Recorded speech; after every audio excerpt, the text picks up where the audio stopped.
오늘 증권가에서는 정책 랠리를 지나고 이제 관심은 펀더멘털이다. 추가적인 상승을 제약하는 성숙되지 않은 여건, 투자 심리도 80% 과열인가에 대한 논의가 있었습니다. 코스피 흐름에 대해서 촉매가 부재하면서 방향성이 없는 교착 국면이 연장될 것으로 보고 있었는데요. 또 강하지는 않겠지만 상승 시도는 지속적으로 이루어질 것으로 전망했습니다. 지수 하단도 견조합니다. 정책 대응과 미국의 경기 회복이라는 것이 버팀목이 되고 있는데요. QE3 회의론에도 불구하고 월말 월초에 나오고 있는 미국의 경제 지표가 개선되면서 이것이 앞으로 반격을 견인하는 재료가 될 수도 있다는 건데요. 이런 선순환 시그널 포착을 하고 있습니다. 미국 경기 회복에 포커스를 맞추면서 IT와 IT 부품주 긍정적이라는 이야기들 증권가에서 계속해서 나오고 있는 내용들이죠. 또 3분기 실적 변수를 감안할 때 이익 전망치가 비교적 양호한 제약과 운송 쪽에 단기적인 대응을 해보자는 전략도 있었습니다. 오늘장 금요일장의 전략, 투자 전략 나우에서 함께 보시죠. 먼저 박승용 전문가입니다. 실적 시즌 돌입했다. 실적이 유망한 중소형주 관심 갖고 있습니다. 서정훈 전문가, 박스권 치열한 매매 공방. 한규수 전문가, 확인하면 늦는다. 매집이 최고의 전략이다. 정희만 전문가, 삼성전자 어닝 서프라이즈 관망세는 지속되고 있다. 강재현 전문가, 어닝 시즈 우려가 약화되고 있다면서 대형주의 비중 확대 권하고 있습니다. 박한샘 전문가, 2057포인트 연중 최고점 임박하고 있다. 금산 전문가, 실적 체크 다음 주에 재개될 상해 증시를 기대해보자. 이재호 전문가, 경기 관련주도 아직 매도하지 마라. 네, 앞으로 이 연중 최고치를 돌파하는 시도가 나타날 수 있다는 전망하고 있는 분도 계시고요. 또 다음 주에 재개가 되는 상해 증시가 우리 증시에 어떤 영향력을 미칠까 긍정적일 것이다 라는 전망 나오고 있습니다. 중소형주냐 대형주냐 이런 것들도 논의의 대상이 되고 있는데요. 오늘 두 분 전문가 연결해 보겠습니다. 이재호 전문가, 박승용 전문가인데요. 먼저 이재호 전문가님 안녕하세요.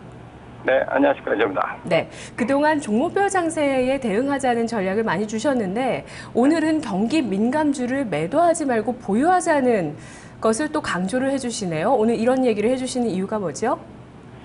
특별하게 전략이 바뀐 부분이 아니고요. 여전히 네. 지금은 그 종목별 장세라든가 혹은 거래 쪽은 이제 필수 소비재 쪽에 이제 뭐 내수 쪽 이쪽이 중심입니다. 그쪽으로 접근하는 게 맞습니다. 다만 많은 분들이 지금 이제 경기 관련주를 지수 상승을 기대하고 보유하신 분들, 그대로 이제 보유하시고 고시행하시는 분들이 많이 계십니다. 그런 분들조차도 지금 매도하지 마시고 네. 지수가 한 단계 2000포인트 이상으로 업그레이드되고 올라갔을 때 그때를 천천히 기다렸다가 지수가 아마 2230 정도까지 이제 올라오는 흐름이 들어온다 그러면 그때는 경기 관련 좀 비중 축소하시고 최근에 진행되고 있는 종목별 장세라든가 혹은 내수 쪽에 그 유망한 섹터들을 편입하셔야 될 걸로 그렇게 말씀드리는 부분입니다. 네, 지수 교착 국면이 생각보다 좀 길어지다 보니까 여기에 지치지 말고 경기 민감주는 지금은 팔 때가 아니라는 점 오늘 또 특별히 얘기를 해주셨는데 다른 전문가는 또 2050포인트 돌파까지도 예상을 하고 계시거든요. 이재호 전문가는 대형주 경기 민감주들 2230포인트 정도면은 매도를 해야 될 지수대라고 생각을 하시는데 이유가 뭘까요?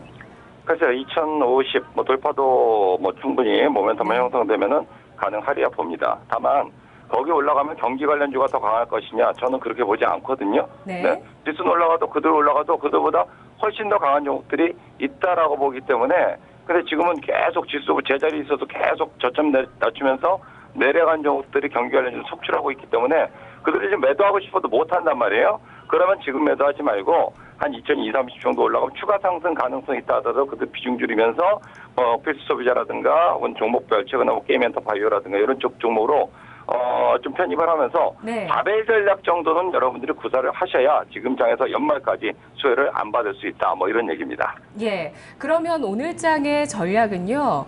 그러니까 오늘장에 국한한 어떤 종목별 장세에 대응하는 전략, 기존에 말씀해 주셨던 그런 쪽으로 말씀해 주시겠어요? 아니면 지금 경기 민감주를 보유하시면서 인내심 테스트에 들어가신 분들을 위해서 향후 매도하고 이런 쪽으로 접근해 보라 이렇게 전략을 주실 건가요?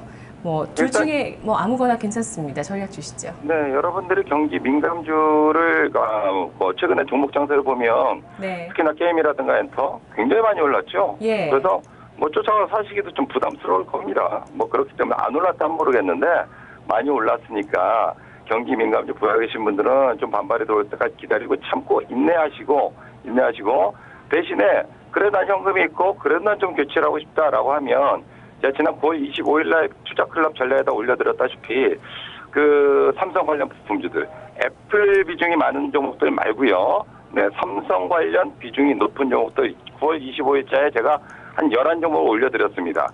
고도율 종목군들은 이제 시작하는 쪽이니까 네. 그 정도는 접근이 가능하겠다. 여기까지 말씀드리고 싶습니다. 네, 오늘 특별히 삼성 관련 부품주들 움직이나요? 오늘은요?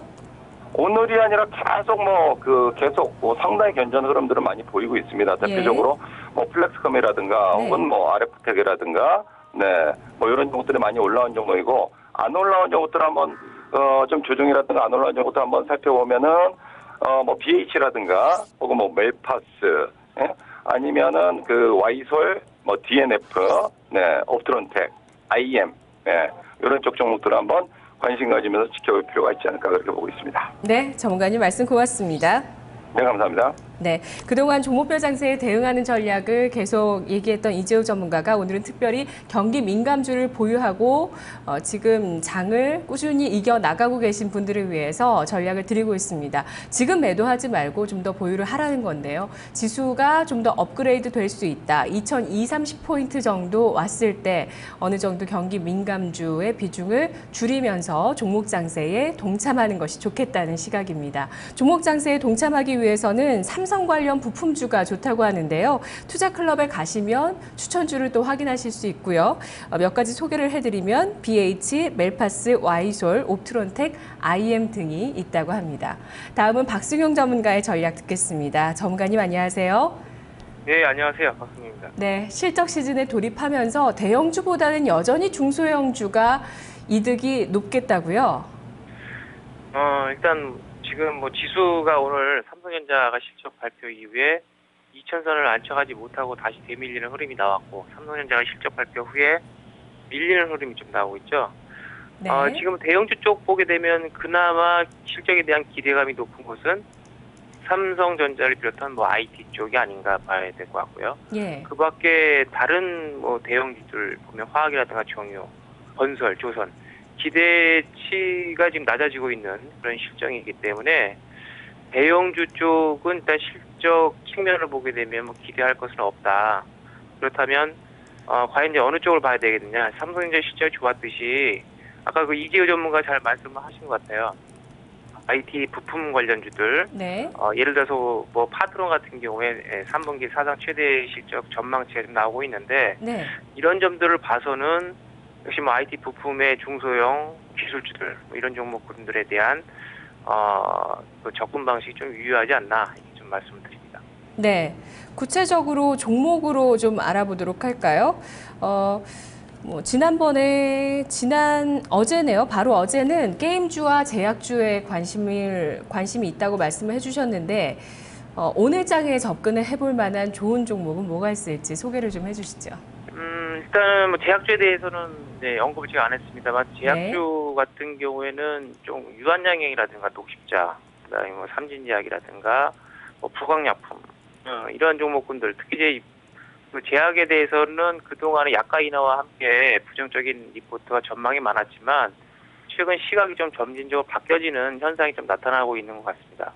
거기에 따른 뭐 전통적인 경기 방어주라고 한다면 뭐 제약주도 포함되었었는데 그동안의 실적 우려감 때문에 주가들이 좀 힘을 받지 못했고 최근에는 보는 시각이 점진적으로 이제 긍정적으로 좀 변하고 있어서 제약주에 대한 전망치를 좀 제가 볼 때는 좀 좋게 보는 것이 낫지 않겠는가 이렇게 보겠고요.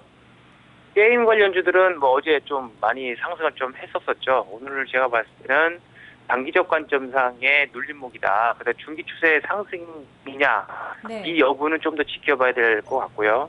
하지만 아직의 단기적 추세가 꺾이지 않았다는 점. 오늘 뭐 일부 종목들 밀리고 있습니다만 여전히 추세적으로는 살아있다. 그렇다면 단기 트레이드 관점에는 역시 게임주들의 매매하는 것도 지금 시장에서는 다른 종목에 비해서 수익률 게임상 훨씬 좀 낮다 이렇게 좀 해석을 할 수가 있겠죠. 예, 알겠습니다. IT 부품, 제약, 게임주 관심을 가지면서 대응을 해보겠습니다. 말씀 고맙습니다. 네, 감사합니다. 네, 박승용 전문가 실적 시즌을 알리면서 대형주의 실적 부담감이 여전하다고 짚어주고 있습니다. 중소형주의 실적이 우량한 종목을 골라서 트레이딩하는 것이 수익률 게임에 좀 더 유리하겠다는 이야기인데요. IT 부품주와 제약주 그리고 게임주는 단기 트레이딩 가능하다고 보고 있습니다. 추세가 여전하고요. 제약주 가운데서는 유한양행, 녹십자, 부강약품, IT 부품주 중에서는 파트론을 언급했습니다.